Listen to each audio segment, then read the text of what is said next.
Hey everybody, I'm Jeff. This is Jana. We live here on the Ridge. We've got two boys, Matthew, 4 years old, and Joseph, who's 2 years old. I grew up in Tacoma, just kind of raised in a typical middle-class house. I have an older brother and my parents.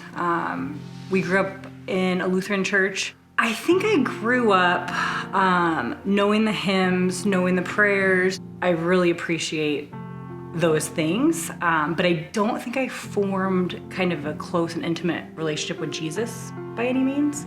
Yeah, and I grew up in Woodinville, and we did not grow up going to church at all. You know, once in a while, Christmas Eve and Easter, but that's about kind of where it stopped.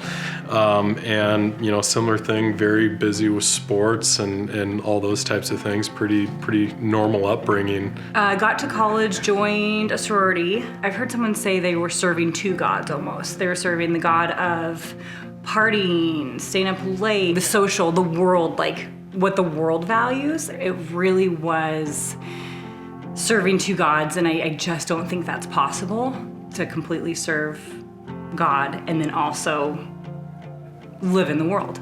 Ultimately, I was picking the world because I wasn't picking God. When I would get uncomfortable, whether it be anxiety or, you know, we call it Sunday scaries, I would need to be social. I would need to find friends. I would need to go do something. I was so uncomfortable being alone and in my own head that, like, looking back, my life was not in shambles, but at the same time, it wasn't healthy, and I didn't realize it at the time. And so the whole time I knew God and I knew Jesus and I had a relationship, but like I said, it was never 100% in. And I think it really was parenting. When I became a mom, I knew I couldn't do it on my own. I didn't want to drink wine at 3 p.m. every day because I didn't know what else to do. You know what I mean? I didn't get to that point, but I could see why people get to that point. God for me didn't exist, right? You know, I knew Jesus, you know, actually did exist, but did I know anything about it? Absolutely not. There was no part of my life that went there, right? And so that was throughout college and up until I met Jana. And then Jana really started encouraging me to consider that path, right? And we went to a variety of churches, but it was 9 o'clock to 11 o'clock on Sunday was Jesus time, and then back to normal, right? It was tough. Like, I even did like small groups at a variety of places, and I just never, there's a lot of cliques in churches. Yep. And a lot of them are not welcoming, and I don't want to be hard on them. You know, I would support her, and I was just with Jana, you know, and it was literally that. It was kind of a negotiation. Okay, if you go this Sunday, we don't have to go next Sunday. And not to interrupt you, but he would bring his phone and do fantasy football the entire time. I was physically there, mentally, not so much. And that went on for years in Seattle and then Issaquah. And then we finally made our way to Snoqualmie, where things definitely started to change. We had never been on the Ridge before in our lives. We drove down Fairway. Yep. There was a for sale sign at this house. Before you know it, we put an offer on this house. We made an offer on this was the only house we looked at. So we moved in here the middle of December.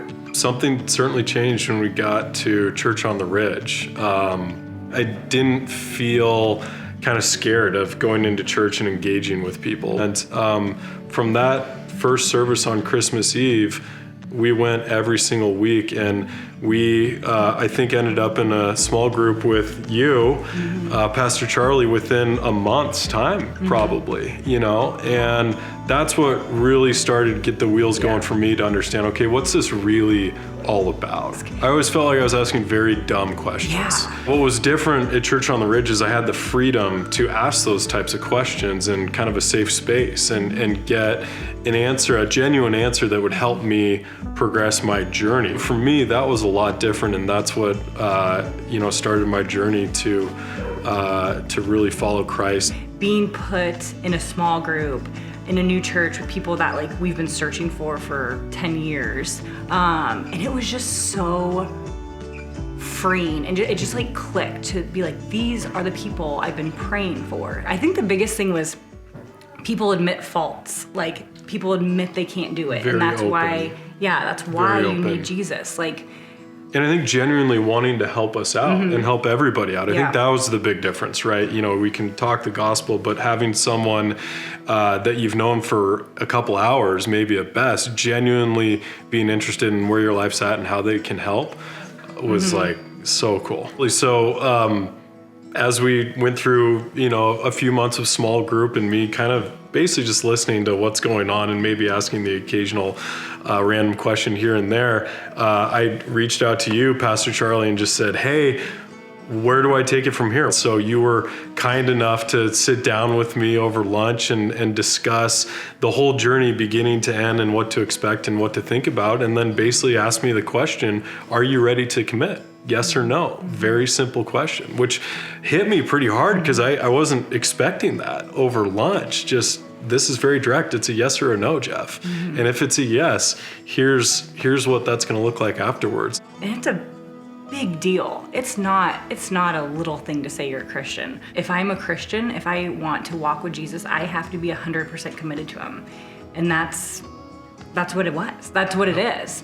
And I think after, 3 or 4 weeks probably, Jan and I talked and I sent you a text and I said, Charlie, I'm ready to go all in. And of course, Easter weekend's coming up and, I never really knew the true full story of what Easter actually meant. If Jesus was able and to give 100%, we should do the same. A couple nights ago, I was putting Matthew to bed and we were reading a book and somehow coronavirus came up and I said, everything's gonna be okay, we're gonna be all right. And he goes, Dad, that's because we have God. And I was just like, oh. So for them to be able to grow up and understand what God is and all that, that's pretty special. We've even said, we've had a number of conversations. Can you imagine going through COVID and not being a Christian? Right. But I know Jesus is there. You can take the burdens off of you and put it on Jesus. That is why he died on this cross. Embrace your curiosity and ask questions and pull someone aside and take them out for coffee and just say, hey, here's where I'm at. What are your thoughts? And how does this whole thing actually work? Because that's where I was at, a year and a half ago. And now I'm in a totally different spot and it's been absolutely life-changing. It's been phenomenal.